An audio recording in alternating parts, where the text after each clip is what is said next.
A metallic sphere pulled from a Colombian field just did something that no scientist can explain. When I first saw it, I thought that this was a US-made, very advanced next-generation fighter, and in fact that this would explain all the UFO sightings.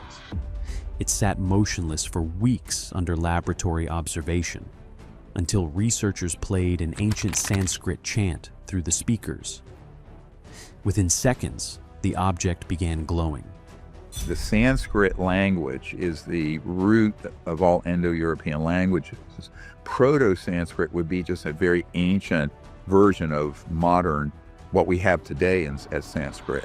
Blue light pulsed across its surface in perfect rhythm with each syllable. The floor started shaking. Temperatures inside the chamber plummeted without any cooling source, and electromagnetic readings spiked so violently that safety thresholds were shattered. Here's what makes this terrifying. Modern music produced no reaction. English didn't work. Spanish didn't work. Only Sanskrit, a language over 3,000 years old, triggered a response. And when scientists carbon dated the material inside this sphere, they discovered it was 12,000 years old. That's older than every known human civilization.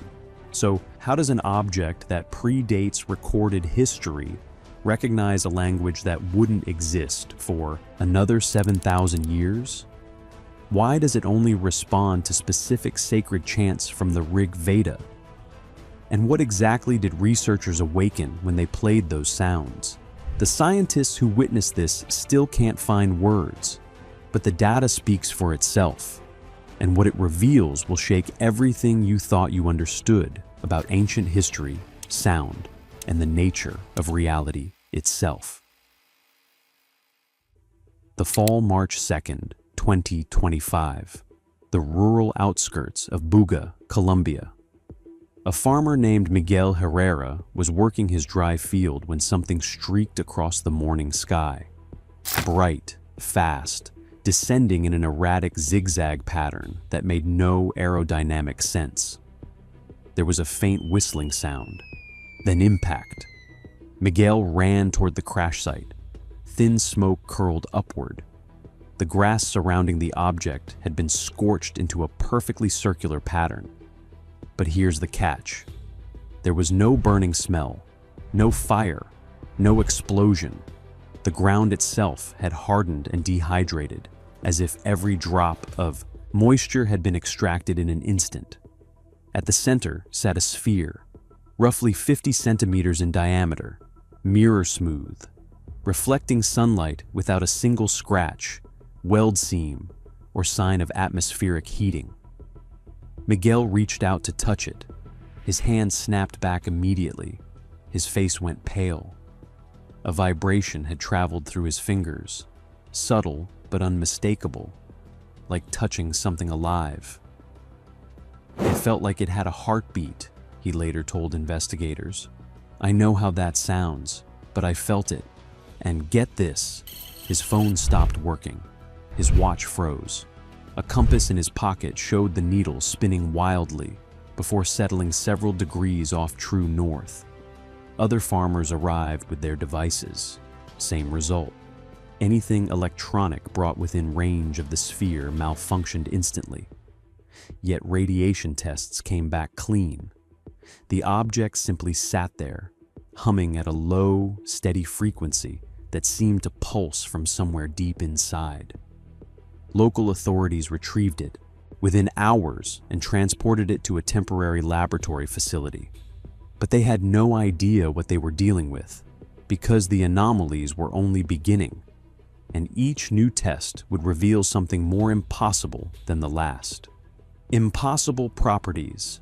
Inside the controlled laboratory environment, a technician named Rafael Mendoza recorded the first observation that made him set down his instruments and stare. The sphere's surface temperature registered at 3 degrees Celsius. The room was 22. In any normal circumstance, an object reaches thermal equilibrium with its surroundings. Basic thermodynamics, unbreakable law.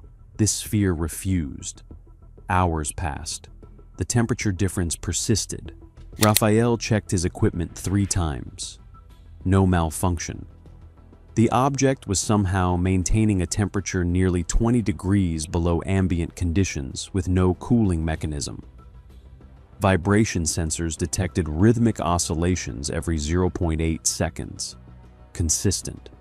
Unwavering. Elena Vargas, the lab's senior data analyst, compared the pattern to biological respiration charts. The correlation was unsettling. "It's breathing," she murmured. No one in the room laughed. The team placed the object on a 5-degree incline for basic motion testing. It rolled slowly without any push, stopped, then reversed direction on its own, like a pendulum with memory. Calculations revealed its inertia had decreased by 81%, compared to what a metal object of equal mass should exhibit. Several hypotheses emerged: localized gravity absorption, internal mass redistribution, quantum field interference. None of them fit existing physics models. But here's the part that keeps physicists awake at night.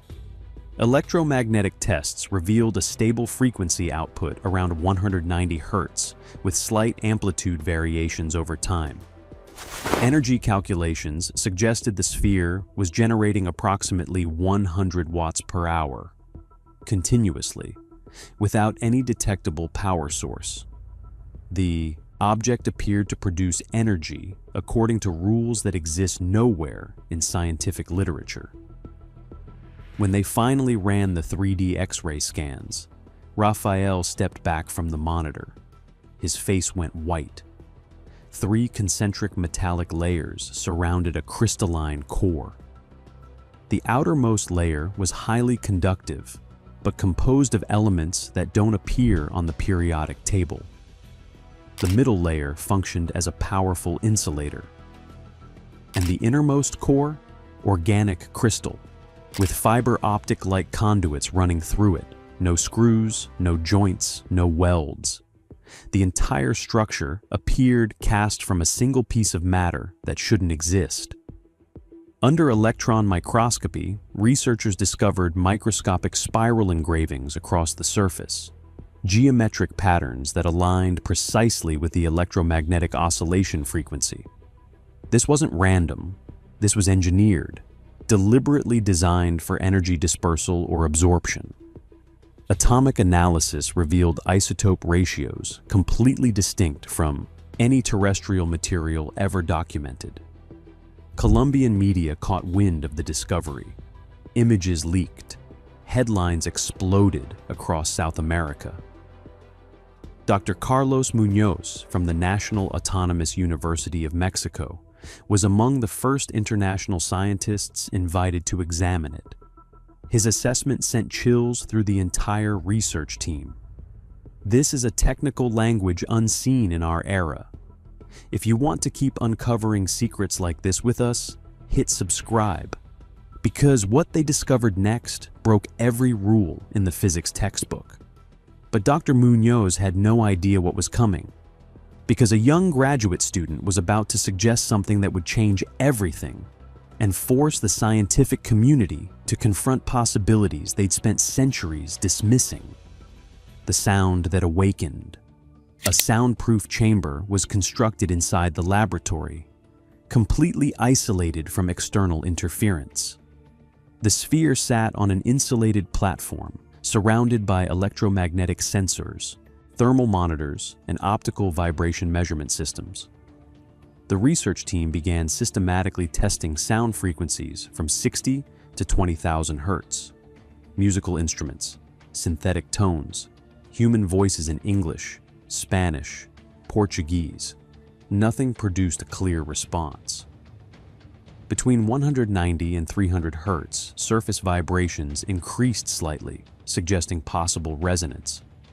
But the results remained frustratingly inconclusive. Then Ananya Sharma spoke up. She was a 26-year-old graduate student from the University of Delhi, specializing in ancient Indian linguistics. She'd been observing quietly in the corner for 3 days, taking notes while senior researchers ran their tests. "Test Sanskrit mantras," she said, "specifically the Gayatri mantra from the Rig Veda." Several senior researchers exchanged skeptical glances. Here's the catch. In Vedic philosophy, sound isn't just communication, it's creation itself. Sanskrit was considered a perfect language where specific phonetic structures could directly influence physical matter. Ancient texts described precise frequencies capable of moving objects, healing bodies, and even altering consciousness. Most Western scientists had dismissed this as mysticism for centuries. But they had nothing else. The team agreed to try. The transducer system began playback at low volume. The Gayatri mantra, one of the oldest recorded chants in human history, dating back over 3,000 years, filled the chamber. For 7 seconds, nothing happened. Elena Vargas watched her monitors, flat lines, stable readings. She was about to suggest increasing volume when the mantra entered its second verse. Every sensor spiked simultaneously. Electromagnetic signals surged. Vibration amplitude exceeded 35% above baseline. The thermal sensor recorded a sudden surface temperature drop of 2 degrees in under 3 seconds. And then, blue light began shimmering across the sphere's surface, moving in perfect synchronization with the rhythm of each syllable. Raphael felt tremors through his shoes. The floor was shaking. Ananya's hands flew to her mouth. Her eyes went wide. Tears streamed down her face. Everything she'd studied, everything the ancient text described, it was real. They played the mantra again, same response, identical readings. They tested modern music, nothing. Human speech in English, nothing. Spanish, nothing. Radio static, nothing. Only Sanskrit triggered activation. It is not that simple, though, because when they analyzed the spectrogram data, they found something that defied explanation entirely. The oscillation patterns resembled the yantra symbol, a sacred geometric form in Hinduism representing cosmic energy and universal consciousness. The sphere wasn't responding to linguistic meaning. It was responding to waveforms, reading acoustic geometry as if it were a code sequence. Dr. Munoz stared at the data for a long time before speaking. "It understands the shape of vibration," he said quietly. "This is an intelligent resonator that reacts to compatible frequencies." Video analysis from spectral cameras captured reflected light changing in sync with each syllable. At certain segments, a visible aura extended up to 20 centimeters around the object. Technicians standing in this zone described a mild pressure sensation, like sound waves pressing against their skin. Ananya's theory had been proven right, but she wasn't celebrating. Her face was pale. Because she understood something the others didn't. If this object responded specifically to Sanskrit, someone or something had programmed it to recognize that language. Thousands of years before Sanskrit supposedly existed, but the team had no idea what would happen when they demonstrated this to the world, because the sphere wasn't done waking up, and what came next would terrify everyone in that room. The public demonstration, June 14th, 2025. The National Autonomous University of Mexico. International media packed the observation gallery. Cameras from 12 countries pointed at a soundproof glass chamber constructed at the laboratory's center. Inside sat the sphere, surrounded by sensors, cameras, and monitoring equipment. This was supposed to be a controlled scientific demonstration, a chance to verify results under strict observation. It became something else entirely. The Gayatri mantra began playing through the transducer system. For 60 seconds, the sphere remained inert. Some journalists shifted impatiently. A few whispered that this might be an elaborate hoax. Then the EMF sensors began to fluctuate, wave peaks aligned with the chant's rhythm. The laboratory floor started trembling. Elena Vargas, monitoring thermal readings from her station, watched temperature readings plummet from 23 to 18 degrees Celsius in under a minute.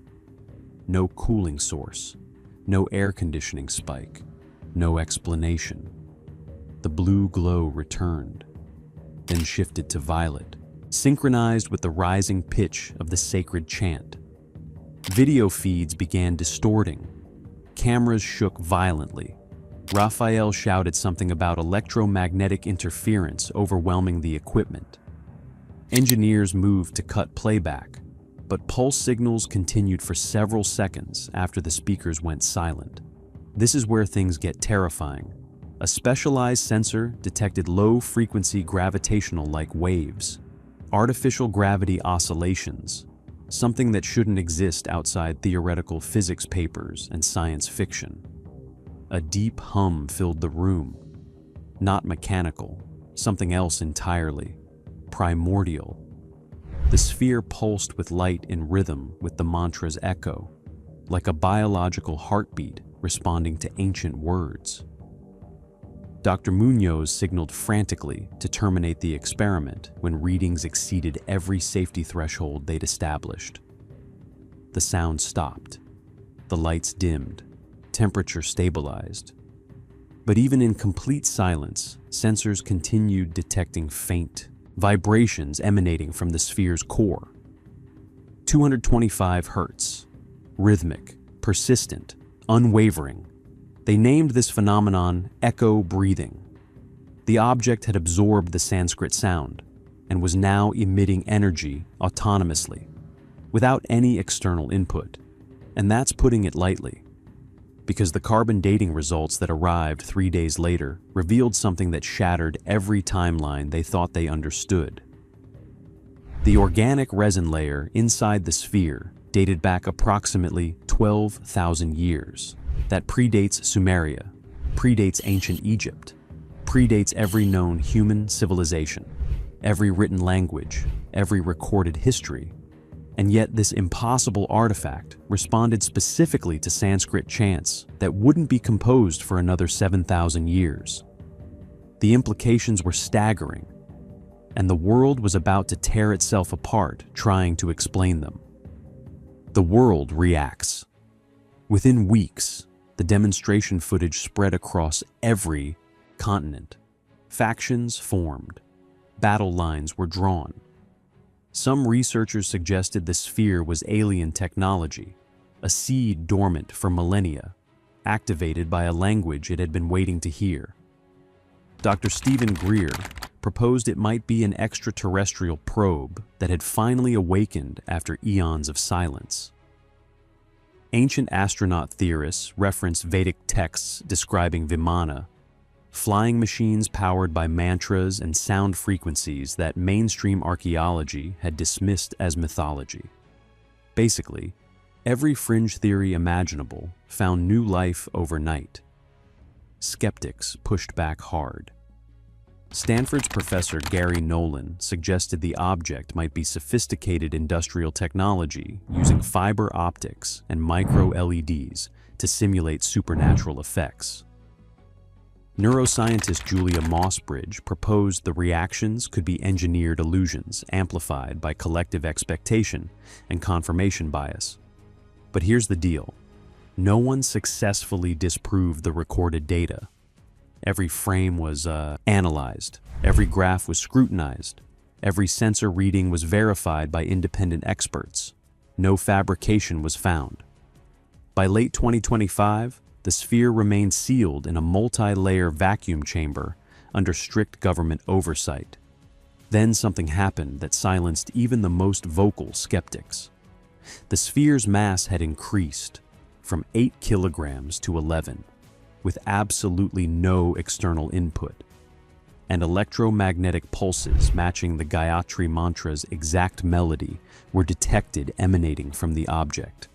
Even though the laboratory had been completely silent for weeks, it had retained the sound, It was generating energy on its own, learning, remembering, responding.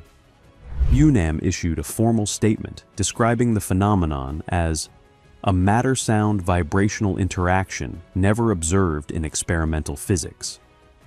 All data was encrypted and transferred to Mexico's National Data Center.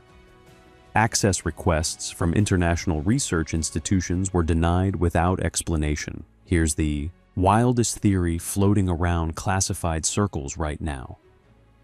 What if this isn't the only one? What if there are others buried in remote locations across the planet, waiting to be found, waiting to be awakened by the right frequency? Some researchers believe the yantra patterns engraved on the sphere's surface match 96% with the Sri yantra, a sacred Hindu symbol said to represent the fundamental structure of the universe itself.